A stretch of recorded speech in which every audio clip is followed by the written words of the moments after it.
Kebangkitan Yesus menjadi dasar sekaligus inspirasi bagi terciptanya kebangkitan baru di dalam kehidupan komunitas para murid. Saudara-saudariku yang terkasih, tentunya pengalaman kebangkitan ini juga menjadi pengalaman bagi kita. Dalam keluarga-keluarga kita, Yesus pun hadir di tengah-tengah keluarga kita saat kita dalam kebersamaan.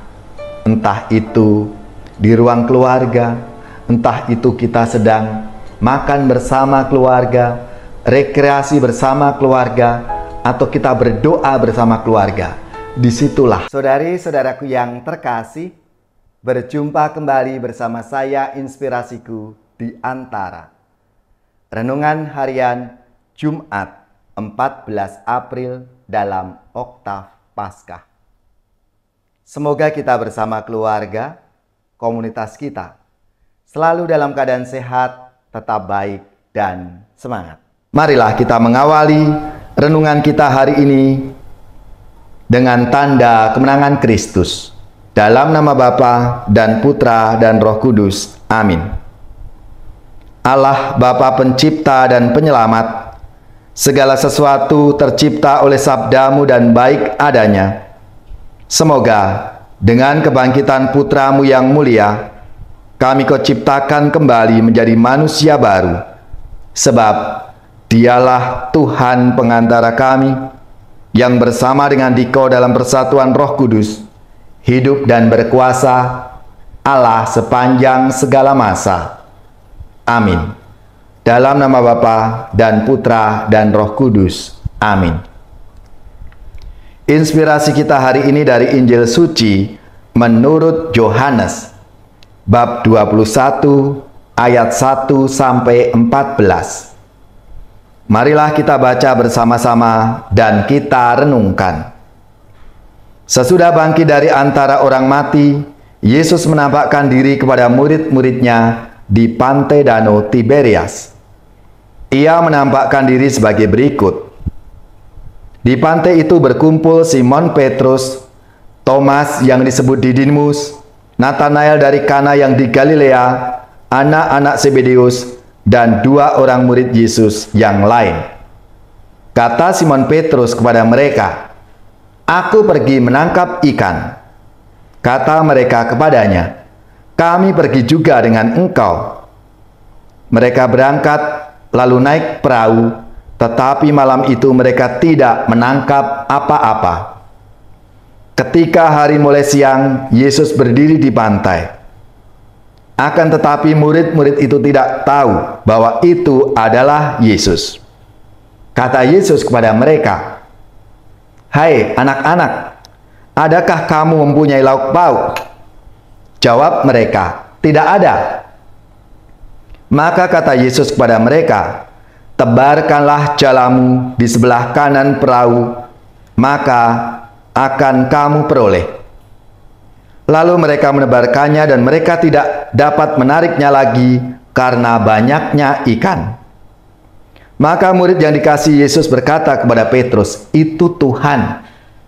Ketika Petrus mendengar bahwa itu adalah Tuhan, ia mengenakan pakaiannya sebab ia tidak berpakaian, lalu terjun ke dalam danau.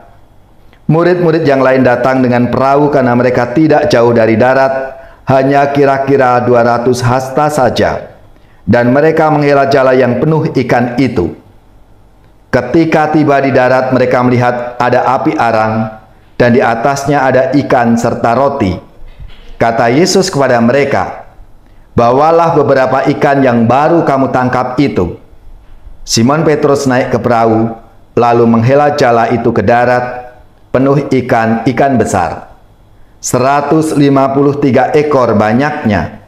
Dan sungguh pun sebanyak itu ikannya, jala tidak koyak. Kata Yesus kepada mereka, "Marilah dan sarapanlah." Tidak ada di antara murid-murid itu yang berani bertanya kepadanya, "Siapakah engkau?" Sebab mereka tahu bahwa ia adalah Tuhan. Yesus maju ke depan, mengambil roti dan memberikannya kepada mereka, demikian juga ikan itu. Itulah ketiga kalinya Yesus menampakkan diri kepada murid-muridnya sesudah ia bangkit dari antara orang mati. Demikianlah sabda Tuhan. Terpujilah Kristus. Saudari-saudaraku yang terkasih, dalam perikop Injil Yohanes yang baru saja kita dengar dan kita renungkan bersama tentang penampakan Tuhan Yesus dalam kehidupan komunitas para muridnya. Yang pertama, kebangkitan sebagai pengalaman komunitas. Setelah Yesus menampakkan diri secara perorangan kepada Maria, peristiwa penampakan selanjutnya berlangsung di dalam komunitas yang terdiri dari beberapa murid. Dan pengalaman bersama ini penting karena komunitas menjadi ladang yang subur bagi pertumbuhan iman. Yang kedua, makanan sebagai simbol perjamuan komunitas. Roti dan ikan adalah unsur-unsur yang seringkali ditemukan secara berulang di dalam penampakan Yesus.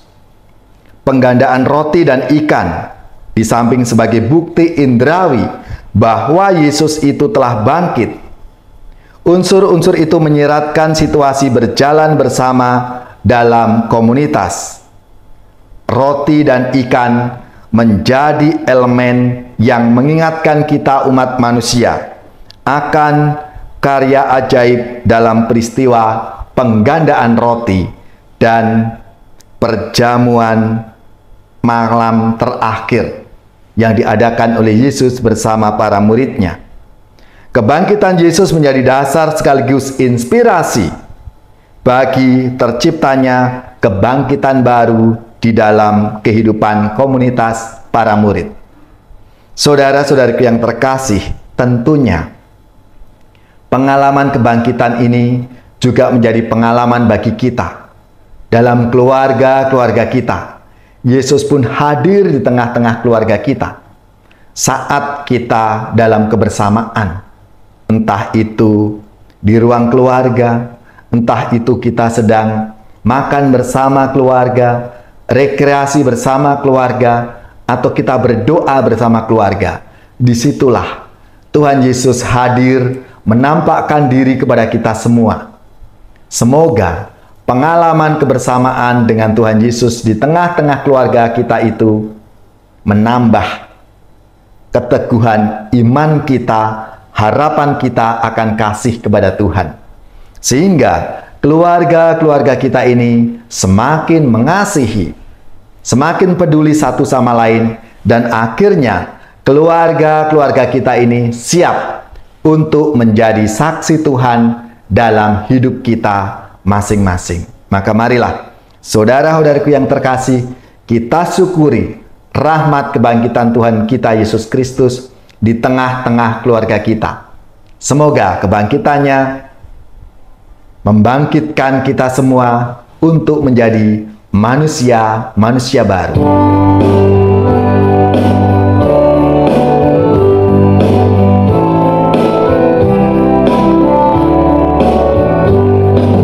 Haleluya, haleluya, Kristus jaya, haleluya. Tuhan perkasa, bangkit mulia, hancur maut dan dosa. Haleluya, haleluya, Kristus jaya, haleluya. Tuhan cahaya bagi dunia, bawa harapan nyata. Haleluya, haleluya, Kristus jaya, haleluya. Tuhan penabur rahmat Bapa, bawa damai bahagia. Haleluya, haleluya, Kristus jaya, haleluya.